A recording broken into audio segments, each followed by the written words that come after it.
दोस्तों, automobile sector के future की बात करें तो अब इलेक्ट्रिक व्हीकल ही आने वाले वक्त की सबसे बड़ी जरूरत है और अभी से ही चीन ईवी मार्केट पर कब्जा करके बैठा हुआ है। भारत जो आत्मनिर्भरता और मेक इन इंडिया को इतना प्रोत्साहन दे रहा है, वो अभी तक चीन, जापान, कोरिया, इटली, जर्मनी जैसे देशों पर ही अपने इलेक्ट्रिक व्हीकल के कंपोनेंट्स के लिए निर्भर है। लेकिन भारत किसी भी क्षेत्र में अपने आप को पीछे नहीं रख सकता, इसीलिए आने वाले फ्यूचर की जरूरतों को ध्यान में रखते हुए भारत ने ईवी और ऑटोमोबाइल इंडस्ट्री के लिए बहुत बड़ा कदम उठाया है, जिसके चलते भारत ऑटोमोबाइल इंडस्ट्री में खास करके ईवी मार्केट में झंडे गाड़ने वाला है और चीन को पछाड़ता हुआ नजर आएगा। क्या है ये पूरी खबर, आपको विस्तार से इस वीडियो में हम बताने वाले हैं। लेकिन उससे पहले अगर आप हमारे चैनल पर पहली बार आए हैं तो मेरी एक छोटी सी रिक्वेस्ट है कि चैनल को सब्सक्राइब करके बेल नोटिफिकेशन जरूर दबा लें, जिससे हमारी आने वाली डेली ऐसी वीडियो आप तक सबसे पहले पहुंच सके। दरअसल दोस्तों, आप स्क्रीन पर आर्टिकल देख सकते हैं जिसमें भारत की कंपनी सोना कॉमस्टार ने यूके बेस्ड कंपनी इक्विपमेक के साथ लाइसेंसिंग एग्रीमेंट साइन कर लिया है, जिसके बाद अब भारत में ही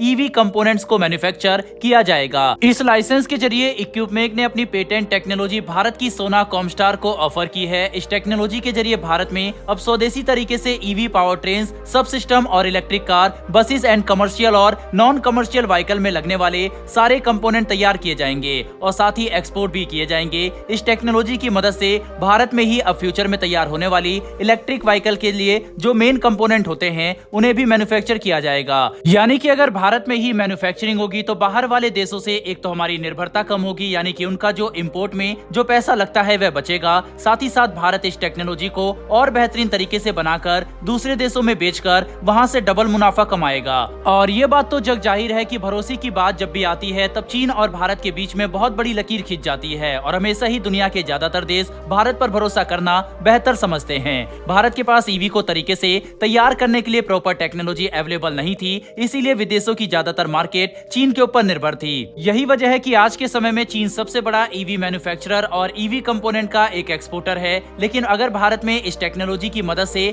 सोना कॉमस्टार और इक्विपमेक इस मैन्युफैक्चरिंग को एडवांस लेवल पर ले जाते हैं तो आने वाले वक्त में भारत ईवी मार्केट में अपनी जबरदस्त पकड़ बना लेगा। रिपोर्ट सामने आई है कि 2025 से भारत में इन सिस्टम का सीरियल प्रोडक्शन शुरू होने वाला है। सोना कॉमस्टार एक ऐसी भारतीय कंपनी है जो ऑटोमेटिव डेवलपमेंट में स्पेशलाइज्ड है और ऑटोमेटिव इंडस्ट्री में एक प्रमुख खिलाड़ी के तौर पर भी नजर आती है। दोस्तों, इक्विपमेंट की पेटेंट टेक्नोलॉजी पर आधारित ईवी पावर ट्रेन, सब सिस्टम और कंपोनेंट्स भारत के अलावा अपने ओवरसीज मार्केट में भी सप्लाई करने वाली है, जिसमें थाईलैंड और कुछ साउथ एशियन कंट्रीज शामिल है। भारत ने लाइसेंसिंग का ये स्ट्रेटेजिक स्टेप लिया है, वो इलेक्ट्रिक मोबिलिटी पर भारत के फोकस के साथ क्लीन एंड ग्रीन ट्रांसपोर्टेशन की दिशा में भारत के प्रयासों को सफल बनाएगा। इसी के साथ दोस्तों बढ़ते हमारी आज की दूसरी बड़ी खबर की तरफ। एक तरफ जहां इलेक्ट्रिक व्हीकल मार्केट पर भारत ने बड़ी गुड न्यूज सुनाई है, तो वहीं फ्रांस के साथ भारत की फाइटर जेट को लेकर डील कर सकता है। इस तरह की संभावनाएं अब तेज हो चुकी है। दरअसल भारत के प्रधानमंत्री फ्रांस के दौरे पर जल्द ही जाने वाले हैं और जब से ये खबर हर तरफ वायरल हुई है कि भारत के प्रधानमंत्री फ्रांस पहुंचेंगे, तभी से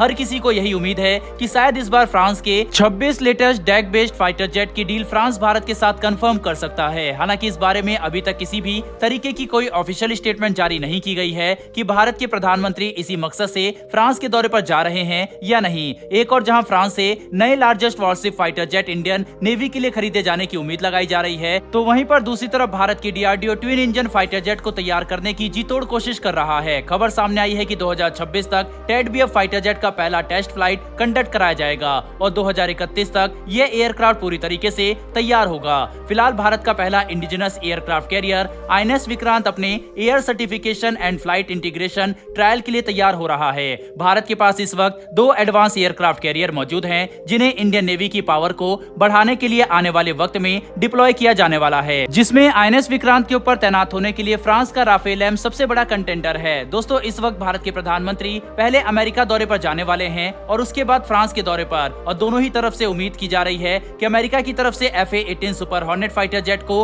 आईएनएस विक्रांत के लिए लिया जा सकता है। लेकिन इंडियन नेवी का ज्यादा झुकाव राफेल एम की तरफ है। इंडियन नेवी का मानना है कि राफेल एम हमारे लिए ज्यादा कैपेबल हो सकता है। बहरहाल दोस्तों, इस वीडियो में इतना ही। लेकिन आपके हिसाब से राफेल एम और FA-18 में से भारत को किस फाइटर जेट को चुनना चाहिए, अपनी राय कमेंट बॉक्स में लिखकर जरूर बताइएगा। साथ ही हमारी आने वाली डेली ऐसी वीडियो के लिए चैनल को जरूर सब्सक्राइब कर लें। फिर मिलेंगे ऐसी एक नई वीडियो के साथ। धन्यवाद। जय हिंद।